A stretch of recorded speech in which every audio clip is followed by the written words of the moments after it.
ಘೋಷಣೆ ಮಾಡ್ತಾ ಇದ್ದೀವಿ. ಇನ್ನೂ ಎಲೆಕ್ಷನ್ಸು ಆಲ್ಮೋಸ್ಟ್ 2 ವರ್ಷ ಮೇಲೆ ಇದೆ ಟೈಮು.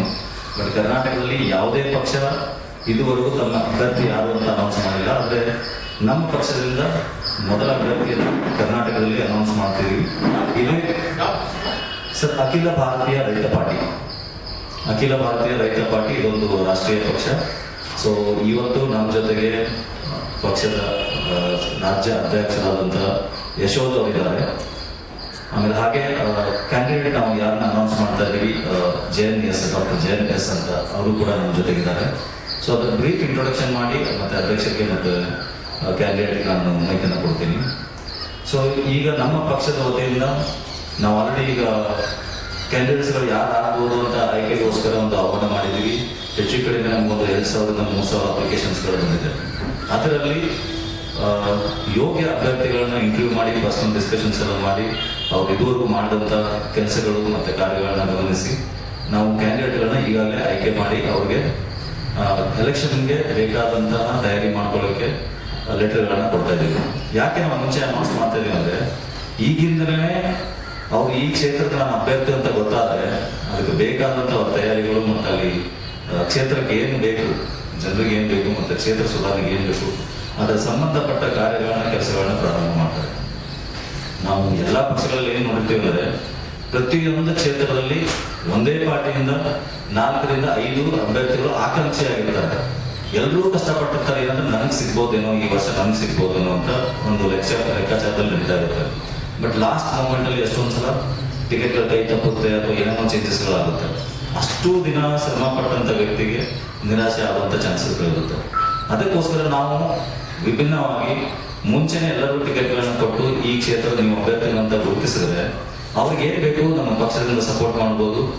ಮತ್ತೆ ಅಲ್ಲಿ ಜನ ಬೆಂಬಲಕ್ಕೆ ಮತ್ತೆ ಜನ ಸೇವೆಗಳಿಗೆ, ಜನಪರ ಕಾರ್ಯಕ್ರಮಗಳಿಗೆ ಏನೇನು ಹಮ್ಮಿಕೊಳ್ಬೇಕು ಅಟ್ಲೀಸ್ಟ್ ಅಲ್ಲಿ ಸಂಬಂಧಪಟ್ಟ ಸರ್ವೆಗಳನ್ನ ಮಾಡಿ ಆ ಕ್ಷೇತ್ರಕ್ಕೆ ಏನು ಬೇಕು ಅದನ್ನೇ ನಾವು ಇಟ್ಕೊಂಡು ಒಂದು ಸೆಂಟ್ರಲೈಸ್ ಸ್ಟೇಟ್ ಪ್ರಣಾಳಿಕೆಗಿಂತ ವಿಭಾಗೀಯ ಅಥವಾ ಕ್ಷೇತ್ರದ ಪ್ರಣಾಳಿಕೆಗಳನ್ನ ಬಿಡುಗಡೆ ಮಾಡಬೇಕು ಅಂತ ಒಂದು ಪ್ಲಾನ್ ಇದೆ.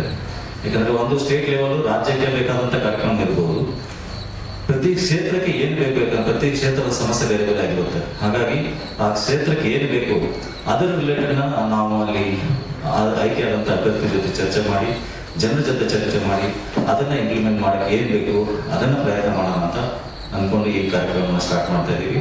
ಹಾಗಾಗಿ ಕರ್ನಾಟಕದಲ್ಲಿ ಇದೇ ಮೊದಲನೇ ಬಾರಿಗೆ ಮೊದಲನೇ ಅಭ್ಯರ್ಥಿಯನ್ನು ನಾವು ಆಯ್ಕೆ ಮಾಡಿ ಈ ಪ್ರೆಸ್ ಮೂಲಕ ಅನೌನ್ಸ್ ಮಾಡ್ತಾ ಇದ್ದೀವಿ.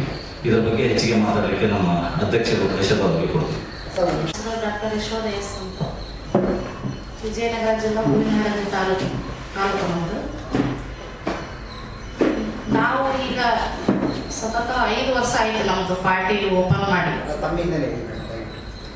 ನಾವು ತಮ್ಮ ಸಾಮಾಜಿಕ ಹಿನ್ನೆಲೆಯನ್ನು, ರಾಜಕೀಯ ಹಿನ್ನೆಲೆಯನ್ನು, ಕೌಟುಂಬಿಕ ಹಿನ್ನೆಲೆಯನ್ನು ತಾವೇನು ಈಗ ಅಧ್ಯಕ್ಷರು ಹಿನ್ನೆಲೆ ಏನು?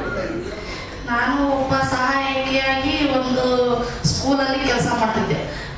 ಹಂಗ ತಾಲೂಕು ಅಧ್ಯಕ್ಷರಾಗಿ, ಜಿಲ್ಲಾ ಅಧ್ಯಕ್ಷರಾಗಿ ಈಗ ರಾಜ್ಯ ಮಟ್ಟಕ್ಕೆ ಬಂದಿದ್ದೀನಿ ನಮ್ಮ ಪಕ್ಷದಲ್ಲಿ. ಒಂದು ಅನಾಥ ಮಕ್ಕಳನ್ನ ಇದು ಮಾಡ್ತಿದ್ದೀನಿ.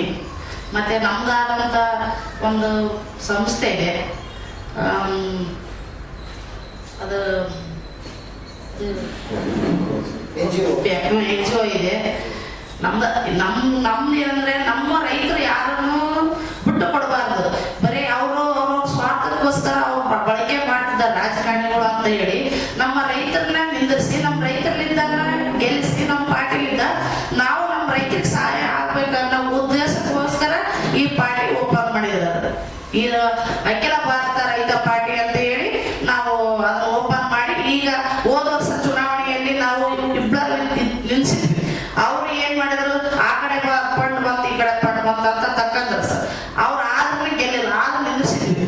ಆದ್ರೆ ಈ ಸಲ ಏನ್ ಮಾಡಿದ್ವಿ, ಮುಂಚೂಣಿಯಾಗಿ ಗಡನ ನಾವು ಸ್ಪ್ರೆಡ್ ಮಾಡಿದ್ರೆ ಎಲ್ಲರಿಗೂ ನಮ್ಗೆ ಇದಾಗ್ತತಿ ಅನ್ನೋಕ್ಕೋಸ್ಕರ ಈಗ ಮುಂಚೆನೆ ಇವ್ರಿಗೆ ಜಯಣ್ಣ ಸರ್ ಅವರಿಗೆ ನಾವು ಇವತ್ತು ಅಧಿಕೃತ ನೇಮಕಾತಿ ಪತ್ರ ಕೊಡ್ಬೇಕು, ಮುಂದುವರಿಸ್ಬೇಕು, ಅವ್ರನ್ನ ಗೆಲ್ಲಿಸ್ಬೇಕು ಅಂತ ನಾವು ಉದ್ದೇಶ ಇಟ್ಕೊಂಡು ನಾವು ಒಬ್ಬರನ್ನಾಗಲಿ ನಮ್ಮ ಇಡೀ ನಮ್ಮ ಕರ್ನಾಟಕದಾಗ ಒಬ್ಬರನ್ನಾಗಲಿ ನಮ್ಮ ರೈತ ಪಾರ್ಟಿಯಿಂದ ಗೆಲ್ಲಿಸ್ಬೇಕು ಅನ್ನೋ ನಾವು ಉದ್ದೇಶ ಇಟ್ಕೊಂಡು ಈಗ ಫಸ್ಟ್ ಅವ್ರಿಗೆ ನಾವು ಹೆಸರು ಡಾಕ್ಟರ್ ಎಸ್ ಜಯ ಅಂತ. ನಾನು ನನ್ನ ಹಿನ್ನೆಲೆ ಹೇಳ್ಬೇಕಂದ್ರೆ ನಾನೊಬ್ಬ ಬಿಸ್ನೆಸ್ ಮಾಡೋ ವ್ಯಕ್ತಿ. ಹಾಗೆ ಕರ್ನಾಟಕ ರಕ್ಷಣಾ ವೇದಿಕೆ ಶಿವರಾಮೇಗೌಡ ಬಣದಲ್ಲಿ ರಾಜರಾಜೇಶ್ವರಿ ನಗರ ವಿಧಾನಸಭಾ ಕ್ಷೇತ್ರದ ಅಧ್ಯಕ್ಷನಾಗಿ 1 ವರ್ಷದಿಂದ ಕೆಲಸ ಕಾರ್ಯಗಳನ್ನ ಮಾಡ್ಕೊಂಡು ಬಂದಿದ್ದೀನಿ. ನಾನು ಮಾಡುವಂಥ ಕೆಲಸ ಕಾರ್ಯಗಳನ್ನೆಲ್ಲ ಗುರುತಿಸಿ ಸುನೀಲ್ ಸರ್ ಅವರು ಮೇಡಮ್ ಅವರು ಬಂದು ನಮ್ಮ ಮಾತಾಡಿದರು, ಈ ಥರ ನಿಮ್ಮನ್ನು ನಮ್ಮ ಪಕ್ಷಕ್ಕೆ ತಗೊಳ್ಬೇಕು ಅಂತ ಇದ್ದೀವಿ, ನಿಮ್ಮ ಒಂದು ಅಭಿಪ್ರಾಯ ಏನು ಹೇಳಿ ಅಂತ. ನಾನು ತಂದ್ಬಿಟ್ಟಲ್ಲಿ ಯಾವುದೇ ರೀತಿಯಾಗಿ ಪಕ್ಷ ಆಗಲಿ ಏನೋ ನೋಡೋಕೆ ಹೋಗಿಲ್ಲ, ವ್ಯಕ್ತಿನ ನೋಡಿದಷ್ಟೇ. ಯಾಕೆ ಯಾವುದೇ ಪಕ್ಷ ಆದರೂ ಬರುತ್ತೆ ಹೋಗುತ್ತೆ, ವ್ಯಕ್ತಿನ ನೋಡಬೇಕು, ವ್ಯಕ್ತಿ ಮಾಡಬೇಕು, ಕೆಲಸನ ಗುರುತಿಸ್ಬೇಕು ಅಂತ ಹೇಳಿ ಅವರ ಒಂದು ಕೆಲಸನ ಗುರುತಿಸಿ ತಿಳ್ಕೊಂಡು ನಾನು ಆಯಿತು, ನಾನು ಇನ್ನೂ ಕೊಡುವಂಥ ಒಂದು ಏನು ಜವಾಬ್ದಾರಿ ಕೊಡ್ತೀರೋ ಅದನ್ನು ನಾನು ಶಾಶ್ವತವಾಗಿ ನಿಭಾಯಿಸೋಕ್ಕೆ ಪ್ರಯತ್ನ ಪಟ್ಟು ಅಂತ ಹೇಳಿ ಈ ಒಂದು ಪ್ರೆಸ್ ಮೀಟಿಗೆ ಬಂದಿದ್ದೀನಿ.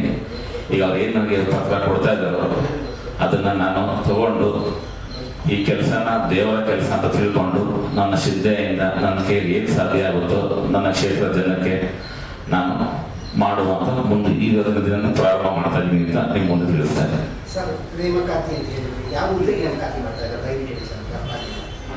ಯಾವ ಹುದ್ದೆಗೆ ನೇಮಕಾತಿ ಮಾಡ್ತಾ ಇದ್ದಾರೆ? ನಿಮ್ಮನ್ನ ಪ್ರಧಾನ ಕಾರ್ಯದರ್ಶಿ ಅಂತ ಮಾಡ್ತಾ ಇದ್ದಾರೆ, ಕಾರ್ಯದರ್ಶಿ ಪೋಸ್ಟ್ ಮಾಡ್ತಾ ಇದ್ದಾರೆ, ಯಾವ ಪೋಸ್ಟ್ ಕೊಡ್ತಾ ಇದ್ದಾರೆ? ನನಗೆ MLA ಪೋಸ್ಟ್ ಕೊಡ್ತಾ ಇದ್ದಾರೆ ಸರ್.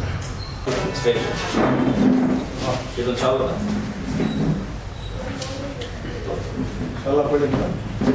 ಅವ್ರಿಗೆ ಆಗ್ತಾ ಇಲ್ಲ ಸ್ವಲ್ಪ